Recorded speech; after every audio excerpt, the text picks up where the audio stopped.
जय हिंद स्टूडेंट्स। हाल ही में यूएस ने वेनेजुएला के ऑयल टैंकर्स को रोका और काफी सारे शिप्स के ऊपर अटैक भी किया जिसमें काफी सारी कैजुअलिटीज भी हुई थी। तो स्टूडेंट्स, यूएस ऐसा एक्ट क्यों कर रहा है? अभी कुछ समय पहले ही उन्होंने ईरान के ऊपर अटैक किया जो कि इतनी डिस्टेंट कंट्री थी, और अब वेनेजुएला के ऊपर वो ऐसे एक्शंस ले रहा है। तो क्या रीजन है इसके पीछे? फर्स्ट ऑफ ऑल तो ये एक ऐसा इशू नहीं है कि जो रिसेंट या हाल ही में शुरू हुआ है, इसकी रूट्स बहुत पुरानी है। यूएस जो कि एक कैपिटलिस्ट फिलॉसफी को फॉलो करता है, वो बहुत ज्यादा अगेंस्ट है निकोलस मडुरो के, जो कि इस समय के ऊपर वेनेजुएला में रूल करता है और एक सोशलिस्ट रिजीम को लीड करता है।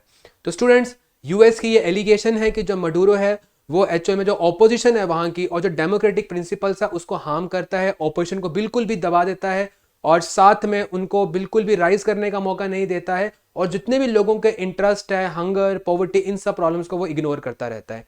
और दूसरा ये कि जो वेनेजुएला है, वेनेजुएला के पास वर्ल्ड की वन ऑफ द हाईएस्ट जो है लार्जेस्ट ऑयल रिजर्व्स हैं। 18% ऑफ जो ऑयल की जो रिजर्व्स हैं वो आपकी वेनेजुएला में है, और वेनेजुएला की जो इकोनॉमी है वो इस ऑयल के एक्सपोर्ट्स पे बहुत ज़्यादा डिपेंड करती है। लेकिन यूएस की एलिगेशन ये है कि इसी ऑयल की जो इलीगल ट्रेडिंग होती है, उससे जो पैसा कमाया जाता है, उससे ड्रग ट्रैफिकिंग की जाती है और भी बहुत सारे इलीगल जो चीज़ें हैं वहाँ पे की जाती हैं, जो अमेरिका को भी अफेक्ट करता है और दुनिया को भी अफेक्ट करता है। तो अमेरिका का ये कहना है कि अगर हम ऑयल के ट्रेड को ब्लॉक करेंगे, उस ऑलरेडी उन्होंने लीगली सैंक्शंस लगा रखी हैं वेनेजुएला के ऑयल एक्सपोर्ट्स के ऊपर, तो कहते हैं कि अगर हम इसको रोकेंगे तो कहीं ना कहीं जो बाकी एक्टिविटीज है उसके ऊपर भी कंट्रोल आ जाएगा।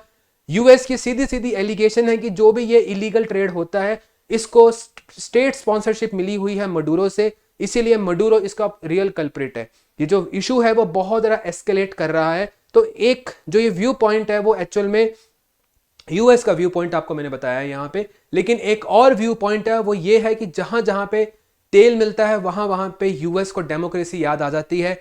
जहां जहां पे तेल मिलता है वहां पे यूएस अपनी फौज को लेकर चला जाता है, because US has ambition to control the oil reserves. जो भी एनर्जी होती है उसको कंट्रोल करने की उसकी एम्बिशन है। मिडिल ईस्ट में उसने ऐसा किया और अब वेनेजुएला में वैसा करना चाह रहा है।